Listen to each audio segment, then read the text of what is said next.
दिल्ली से सटे नोएडा के सेक्टर 93A में रहने वाले हजारों लोग अपनी सांसें थामकर 28 अगस्त रविवार का इंतजार कर रहे हैं। इस दिन दोपहर बाद ठीक 2:30 बजे सुपरटेक की उन 2 गगनचुंबी इमारतों को ध्वस्त किया जाएगा जिनके निर्माण को सुप्रीम कोर्ट ने पिछले साल अवैध ठहराया था। इनमें से एक इमारत की ऊंचाई करीब 100 मीटर है और दूसरी करीब 97 मीटर ऊंची है। इन दोनों टावर्स के साथ लगती 2 बड़ी हाउसिंग सोसाइटीज हैं जिनमें करीब 7,000 लोग रहते हैं। इनमें से बहुत से लोग अब डरे हुए हैं। बहुत डर का माहौल है सबके इस टावर में। एक्चुअली में इस टावर में इतना डर लग रहा है, लोगों को लग रहा है कि इसके ऊपर ही गिरने वाला है। ये एकदम बगल में है एक तो, और इतना ऊंचा है तो लगता है सारे उछल उछल के सारे पत्थर हमारे घर में आने वाले हैं। शोभा बैद का डर स्वाभाविक है। उनके घर की छत पर एक बड़े साए की तरह मंडराते इन ट्विन टावर्स के नीचे गिराए जाने का ख्याल किसी की भी नींद उड़ा सकता है। सुपरटेक के ट्विन टावर्स को गिराने को लेकर बहुत सी चिंताएं और डर बने हुए हैं, लेकिन जो सबसे बड़ा डर है, आइए हम आपको दिखाते हैं। ट्विन टावर्स के बिल्कुल साथ ही ये जो आप सफ़ेद शीट में लिपटा हुआ स्ट्रक्चर देख रहे हैं, ये एमरल्ड कोर्ट हाउसिंग सोसाइटी का एक रेजिडेंशियल ब्लॉक है।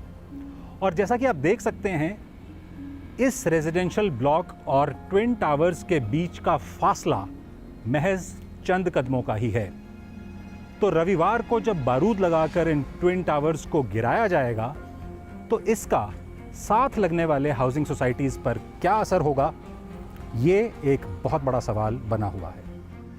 सुपरटेक ट्विन टावर्स को गिराने के लिए महीनों से तैयारी की गई है। ट्विन टावर्स को गिराने का काम एडिफिस इंजीनियरिंग नाम की कंपनी करने जा रही है। कंपनी के मुताबिक बारूद को चिंगारी दिखाने का काम सियान नाम के टावर से होगा, जो एपेक्स नाम के दूसरे टावर से ऊंचाई में थोड़ा ही कम है। सुपरटेक के दोनों टावर्स को गिराने के लिए 3700 किलोग्राम बारूद इस्तेमाल किया जाएगा। इन दोनों टावर्स में बारूद लगाने के लिए 9642 छेद किए गए हैं। बारूद को चिंगारी दिखाने में कुल 7 सेकंड का समय लगेगा। बारूद में आग लगने के बाद 5 सेकंड में ही दोनों टावर्स एक साथ ध्वस्त हो जाएंगे। एडिफिस इंजीनियरिंग के अधिकारियों का जोर देकर कहना है कि सारी तैयारी बहुत ही वैज्ञानिक तरीके से की गई है और घबराने की कोई बात नहीं है। इसको हम फ्री फॉल नहीं कह सकते। दिस हैज़ बीन डिज़ाइन कि हमको जो जिस साइड चाहिए, जिस तरीके से नीचे आना चाहिए, उस तरीके से इसको प्रिपेयर किया गया है। स्ट्रक्चरली तो हमको कुछ ऐसी आशंका नहीं है कि कुछ भी डैमेज हो सकता है। इट इज़ कॉस्मेटिक क्रैक्स हो सकती है और बिकॉज ऑफ एयर प्रेशर, जैसे नीचे धसेगी बिल्डिंग तो एयर की प्रेशर जनरेट होगा, उससे हो सकता है कुछ अगर विंडोज़ जो ग्लास के होंगे उस पर क्रैक्स आ सकता है। एडिफिस इंजीनियरिंग के अधिकारी आश्वस्त हैं कि सब कुछ योजना के मुताबिक ही होगा। एमरल्ड कोर्ट की जो ये बिल्डिंग है, ये बहुत ही नज़दीक है इस टावर के।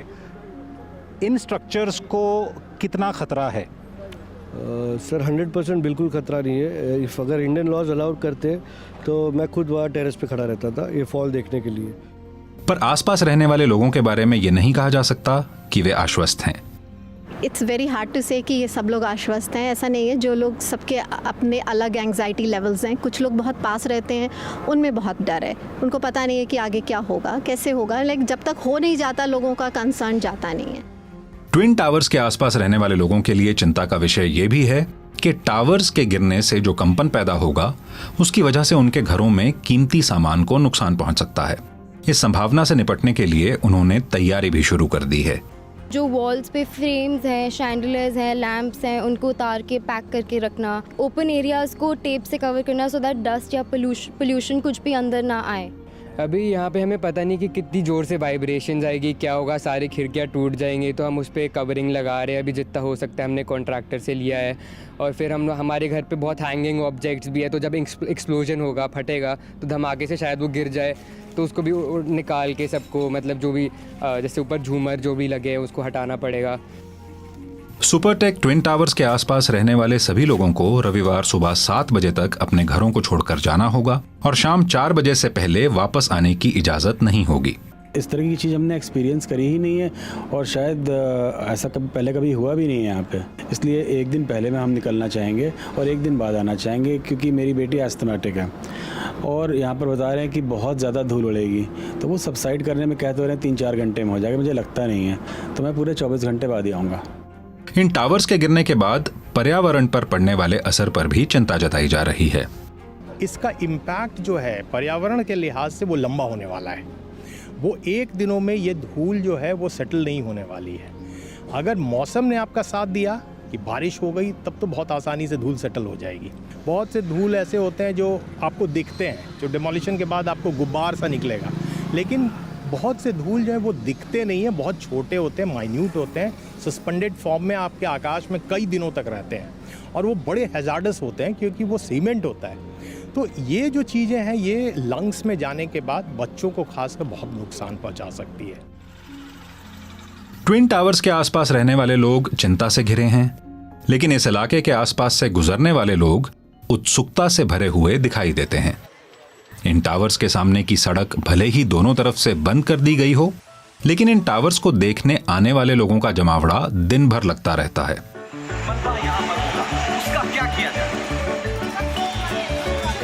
साथ ही मीडिया की एक बड़ी फौज इन दोनों टावर्स के सामने से इनकी कहानी परत दर परत सुनाती नजर आती है। मीडिया से जुड़े कुछ नजारे ऐसे भी दिखते हैं जो पीपली लाइव नाम की एक फिल्म की याद दिला जाते हैं।